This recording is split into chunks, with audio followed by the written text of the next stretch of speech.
करावी लागली ती तुम्ही केलीत। मुंबईला मात्र पाण्याचं दुर्भिक्ष आपण जाणू दिलं नाही, याच्यासाठी सुद्धा मला मुंबई महापालिकेला धन्यवाद द्यायचे। आणि मग एक गोष्ट साहजिकच आहे की मुंबई महापालिकेला कौतुकाचे बोल हे फार कमी वाटायला येतात।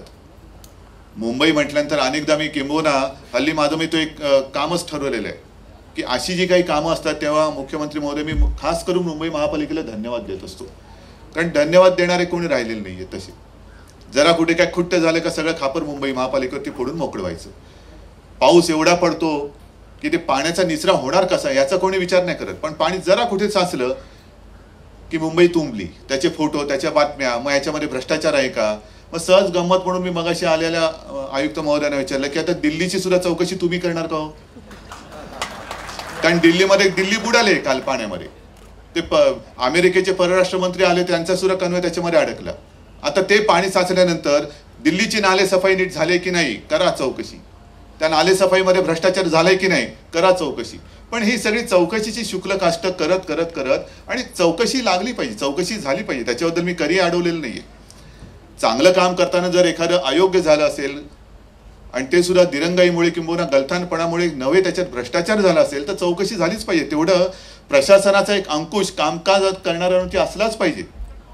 मी आज मुंबई महानगरपालिकेचं अतिशय मनपूर्वक अभिनंदन करीन की एकीकडे रेकॉर्ड वेळेमध्ये अतिशय सुंदर अशा प्रकारचा हा प्रकल्प जो मुंबईकरता एक प्रकारची जीवनदायिनी आहे अशा प्रकारचा हा प्रकल्प या ठिकाणी पूर्ण केला। आणि त्याहीपेक्षा आनंदाची गोष्ट आहे की या प्रकल्पाला हिंदू हृदय सम्राट बाळासाहेब ठाकरे यांचं नाव या ठिकाणी देण्यात आलं। खरं म्हणजे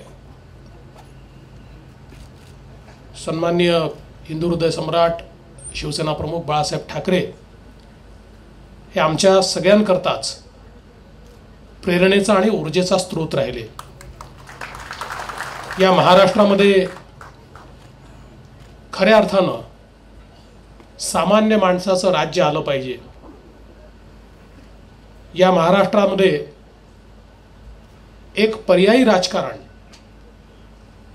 की जे राजकारण समाजकारणावर अधिष्ठित होतं आणि समाजातल्या वेगवेगळ्या स्तरातल्या सामान्य माणसांना प्रेरित करून त्यांच्यातली ऊर्जा जागृत करून त्यांच्या माध्यमातून परिवर्तन घडवण्याचं काम जर कोणी केलं असेल तर ते बाळासाहेबांनी केलं। आणि उद्धवजी म्हणाले ही गोष्ट खरी आहे की बाळासाहेब हे ऊर्जेचा स्रोत होते। छोट्यातल्या छोट्या माणसाला केवळ बाळासाहेबांच्या विचाराने ऊर्जा मिळायची, त्यांना बघितल्याने ऊर्जा मिळायची। जे नशीबवान होते त्यांना भेटता आलं तर त्यातनं तर इतकी प्रचंड ऊर्जा यायची, पण प्रत्येक नागरिकाला त्यांना भेटणं हे शक्य नव्हतं। पण ज्यांनी असे अनेक लोक असतील की ज्यांनी कदाचित बाळासाहेबांना केवळ टीव्हीवर पाहिलंय, कधी त्यांना भेटण्याची त्यांना संधी देखील मिळाली नाही, अशाही लोकांना आपल्या एका वाक्यानं प्रेरित करण्याची क्षमता आणि किमया ही आदरणीय बाळासाहेबांमध्ये होती।